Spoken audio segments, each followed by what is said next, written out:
دوسرا اصول جو قرآن نے یہاں پر دیا سورہ حجرات میں، کیا فرمایا؟ ہمارا فاسق کی بات پر تحقیق کر لی جائے۔ کس طور پر؟ فرمایا یا ایھا الذین آمنو، اے ایمان والو، ان جاءکم فاسق بنبأ فتبینوا، جب فاسق تمہارے پاس آئے تو تم تحقیق کر لو۔ کیوں تحقیق کر لو؟ کیا وجہ ہے اس کی بات کی تحقیق کرنے کی؟ قرآن کہتا ہے ان تصیبوا قوما بجہالۃ فتصبحوا علی ما فعلتم نادمین، جہالت کے باعث تم کوئی ایسی بات کہہ دو جس کے وجہ سے تمہیں بعد میں شرمندگی ہو، پریشانی ہو۔ انسان کتنی مرتبہ ایسا ہوتا ہے کہ بول کر پچھتاتا ہے، نہ بول کر کبھی بھی نہیں پچھتایا جاتا، بولنے والا پچھتاتا ہے، اور جس کو زیادہ بولنے کی عادت ہوتی ہے وہ زیادہ پچھتاتا ہے۔ فرمایا کہ تمہیں پچھتاوا نہ ہو، اس طور پر تم پہلے تحقیق کر لو، تاکہ اس تحقیق کے بعد جو بات آگے بڑھے وہ تمہارے لیے بھی اور دیگر لوگوں کے لیے، سب کے لیے یکساں طور پر بینیفیشل ثابت ہو۔ لوگ بغیر تحقیق کے بات کرتے ہیں۔ حدیث پاک میں حضور علیہ الصلوۃ والسلام نے فرمایا کفا بالمرء کذبا ان یحدث بكل ما سمع، تم میں سے کسی کے جھوٹا ہونے کے لیے بات کافی ہے کہ ہر سنی سنائی بات کو بغیر تحقیق کے آگے بڑھا دے۔ پتا چلا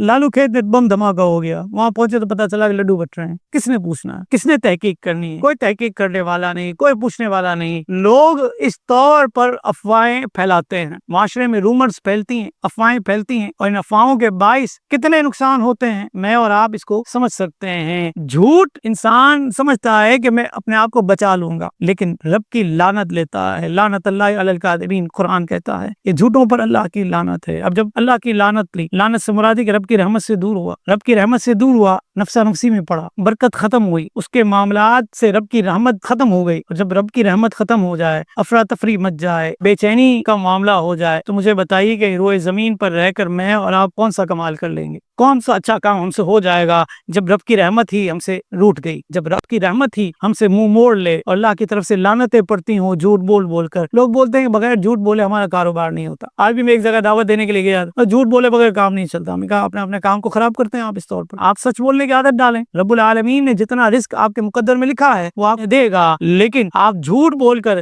رزق حاصل کرتے ہیں، اللہ رب العالمین کی نافرمانی آپ کے گلے پڑتی ہے، لعنت کے مستحق ہوتے ہیں رب کی طرف سے۔ جب رب کی طرف سے لعنت کے مستحق بنیں گے تو رحمت کہاں ملے گی، برکت کہاں ملے گی؟ اس معاشرے میں بے قاعدگی ہی بڑھے گی، اس معاشرے میں امن کا، اور لوگ اس طور پر اپنے آپ کو پریشانی میں ڈالیں گے۔ اس معاشرے میں آپ دیکھیں ریالٹی اور پرسپشن، یہ دو چیزیں ہیں۔ ایک تو ہے ریالٹی، قرآن کہتا ہے نا فتبینوا، تحقیق کر لو۔ کیا مطلب ہے؟ کہ ریالٹی کی طرف جاؤ، حقیقت کی طرف جاؤ۔ یہ پوری کی پوری مارکیٹنگ ہے نا، یہ مارکیٹنگ کی جاتی ہے میڈیا پر، سوشل میڈیا پر، یہ ساری کی ساری، اگر میں یہ کہوں کہ اگر ٹھیک ہے اچھے لوگ بھی ہوتے ہوں گے جو سچ بولتے ہوں گے، ورنہ 70-80% اغلب گمان اگر میں کروں تو یہ پرسیپشن پر ڈیپینڈ کرتی ہے۔ کس کو پتا ہے، کس کو تحقیق کی پڑی ہے کہ جس پروڈکٹ کی آپ مارکیٹنگ کر رہے ہیں واقعی اس پروڈکٹ میں یہ بینیفٹس ہیں یا نہیں۔ ایک مرتبہ آپ یہ شیمپو استعمال کر لیں، کبھی بھی آپ کے بال سفید نہیں ہوں گے، ہمیشہ کالے رہیں گے۔ یہ کون تحقیق کرے گا اس کی؟ یہ چل رہا ہے، آپ دیکھ لیں، آپ اسکرولنگ کریں۔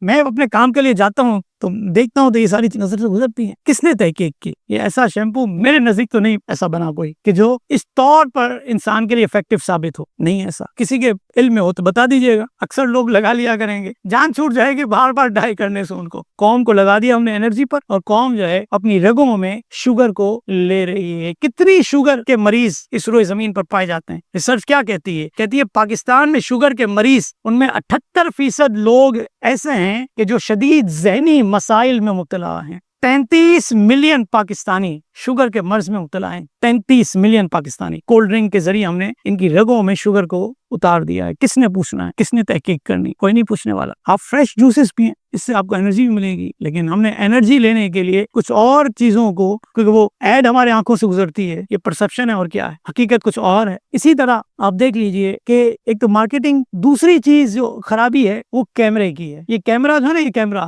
یہ بس اوقات ریئلٹی نہیں دکھاتا، یہ پرسپشن کریٹ کرتا ہے۔ کیمرے کے پیچھے کچھ اور ہوتا ہے، کیمرہ کچھ اور جو ہے، وہ کہتے ہیں نا اس کے ساتھ فلٹر لگے ہوئے، وہ فلٹر لگا کر کچھ اور دے رہا ہے۔ چہرے سب کے سملر ہی ہوتے ہیں، ملے جلے ہی ہوتے ہیں، ملتے جلتے ہی ہوتے ہیں، لیکن کیمرہ کیا دکھا رہا ہوتا ہے؟ تو یہ سارے کے سارے پرسپشن کریٹ کرنے والی چیزیں ہیں۔ حقیقت کی دنیا کچھ اور ہوتی ہے۔ ٹھیک ہے، کیمرے کی ایک دینی کام ہے، اس کے لیے ایک بینیفٹ ہے اس کا، وہ ہم نکال لیں، لیکن حقیقت کی دنیا سے آنکھیں نہیں چرانی چاہیے۔ ہمارا اگر کوئی نہ کوئی ڈیپینڈ ہونا چاہیے نا، تو حقیقت پر ہونا چاہیے کہ ہم حقیقت کو پیش نظر رکھیں، ہمیں اپنے معاملات کو کرنا چاہیے۔